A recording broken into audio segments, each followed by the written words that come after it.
നമസ്കാരം മലയാളത്തിലേക്ക് സ്വാഗതം. നമുക്കറിയാം ലോകത്തെ ഏറ്റവും സ്വീകാര്യതയുള്ള ക്രിപ്റ്റോ കറൻസിയാണ് ബിറ്റ്കോയിൻ. ബിറ്റ്കോയിൻ കുതിച്ചു വരുന്ന കാര്യം നമുക്കറിയാവുന്നതാണ്. ഇപ്പോൾ ആഗോള തലത്തിൽ തന്നെ ബിറ്റ്കോയിൻ ഒരു നിക്ഷേപമായി സ്വീകരിച്ചതിനാൽ ബിറ്റ്കോയിൻ ഖനനവും ഊർജിതമായി നടക്കുന്നുണ്ട്. കഴിഞ്ഞ വർഷം ബിറ്റ്കോയിൻ ഹാൽവിംഗ് നടന്നിരുന്നു. ഇനി 2028 ബിറ്റ്കോയിൻ ഹാൽവിംഗ് നടക്കാനിരിക്കുന്നത്. 2 വർഷം കഴിഞ്ഞുള്ള കാര്യം ഇപ്പോഴേ അറിഞ്ഞിട്ട് എന്തിനാ എന്നാണോ ചിന്തിക്കുന്നത്? എന്നാൽ അങ്ങനെയല്ല. ബിറ്റ്കോയിൻ ഹാൽവിംഗ് നടക്കാൻ 1000 ദിവസങ്ങളോളം ഇനിയും ബാക്കി നിൽക്കുമ്പോൾ ഇപ്പോഴേ വലിയ നിക്ഷേപകർ ഇതിനായുള്ള ഒരുക്കങ്ങൾ തുടങ്ങിക്കഴിഞ്ഞു. കാരണം മുന്നേക്കൂട്ടി തയ്യാറായി ഇരിക്കുന്നവർക്ക് അതിന്റെ നേട്ടവും ലഭിക്കാറുണ്ട്. 4 വർഷം കൂടുമ്പോഴാണ് ബിറ്റ്കോയിൻ ഹാൽവിംഗ് നടക്കുന്നത്. ബ്ലോക്ക് ചെയിൻ നെറ്റ്വർക്കിലുള്ള ബിൽറ്റ് ഇൻ ഫീച്ചറാണ് ബിറ്റ്കോയിൻ ഹാൽവിംഗ്. ഇതിനു മുൻപ് 2012, 2016, 2020, 2024 എന്നീ വർഷങ്ങളിലാണ് ബിറ്റ്കോയിൻ ഹാൽവിംഗ് നടന്നിട്ടുള്ളത്. ഹാൽവിംഗിന് ശേഷം ശക്തമായ റാലിയാണ് ബിറ്റ്കോയിനിൽ ഉണ്ടാകാറ്. പരമാവധി 21 മില്യൺ കോയിനുകളുടെ സപ്ലൈ ആണ് ബിറ്റ്കോയിനിലുള്ളത്. അതിൽ 19.8 മില്യൺ ബിറ്റ്കോയിനുകളും നിലവിൽ മൈൻ ചെയ്ത് കഴിഞ്ഞു.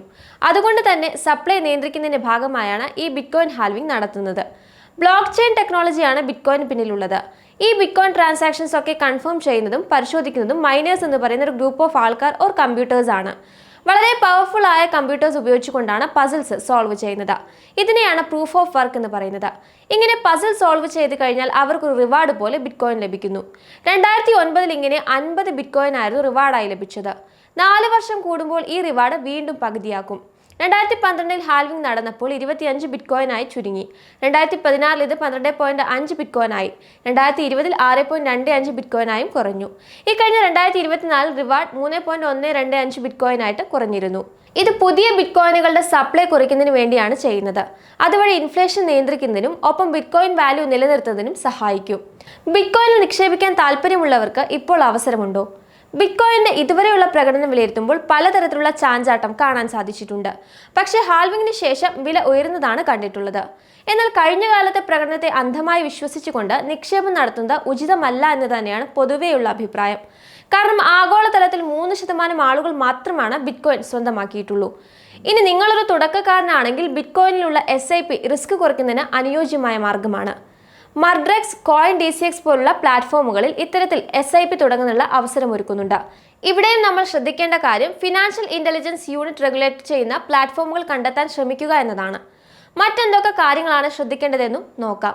നിലവിലെ സ്ഥിതി അനുസരിച്ച് ക്രിപ്റ്റോയിൽ ഇൻവെസ്റ്റ് ചെയ്യാൻ താല്പര്യമുള്ള ആളുകൾ സെൽഫ് കസ്റ്റഡി വാലറ്റുകളായ ലെഡ്ജർ, ട്രഷർ പോലുള്ള വാലറ്റ് ഉപയോഗിക്കാൻ ശ്രദ്ധിക്കുക. നേരത്തെ സൂചിപ്പിച്ച പോലെ കോയിൻ DCX പോലുള്ള FIU രജിസ്റ്റേർഡ് ആയിട്ടുള്ള പ്ലാറ്റ്ഫോമുകൾ ഉപയോഗിക്കാനും ശ്രമിക്കുക. ITR ഫയൽ ചെയ്യുമ്പോൾ അതിൽ വെർച്വൽ ഡിജിറ്റ് അസറ്റ് റൂളിന് കീഴിൽ ലഭിക്കുന്ന നേട്ടം ഡിക്ലെയർ ചെയ്യാനും മറക്കരുത്. എന്താണ് വിദഗ്ധരുടെ അഭിപ്രായം എന്നുകൂടി നോക്കാം. 2028 ബിറ്റ്കോയിൻ ഹാൽവിംഗ് നടക്കുന്നതിന്റെ ഭാഗമായി ഇപ്പോഴേ ലോങ് ടേം ഹോൾഡേഴ്സിന്റെ ഇടയിൽ ബിറ്റ്കോയിൻ അക്യുമുലേഷൻ ഉയരുന്നു എന്നാണ് കണക്കുകൾ വ്യക്തമാക്കുന്നത്.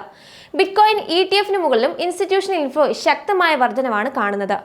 വാളറ്റ് സേഫ്റ്റിയെക്കുറിച്ചും ടാക്സ് റൂളുകളെക്കുറിച്ചും വ്യക്തമായി നിക്ഷേപകർ പഠിക്കേണ്ടതുണ്ട് എന്നും SIP മോഡൽ എക്സ്പോഷറാണ് ഫോമോ ബൈങ്ങിനേക്കാൾ അഭികാമ്യമെന്നും അനലിസ്റ്റുകൾ വിലയിരുത്തുന്നു. US security and exchange commission ഇപ്പോൾ ക്രിപ്റ്റോ എക്സ്ചേഞ്ചുകളുടെയും ഡെഫി പ്ലാറ്റ്ഫോമുകളുടെയും മേലുള്ള നിയമങ്ങൾ കൂടുതൽ കർശനമാക്കുന്നുണ്ട്. മറുവശത്ത് സ്പോട്ട് ബിറ്റ്കോയിൻ ETF അനുമതി ലഭിച്ചത് ക്രെഡിബിലിറ്റി ഉയരുന്നതിനും സഹായിക്കും. എങ്കിലും geo political risk, interest rate സൈക്കിളുമായി ബന്ധപ്പെട്ട റിസ്ക് എന്നിവയൊക്കെ ക്രിപ്റ്റോയെ സാരമായി തന്നെ ബാധിക്കുമെന്ന കാര്യവും മറക്കരുത്.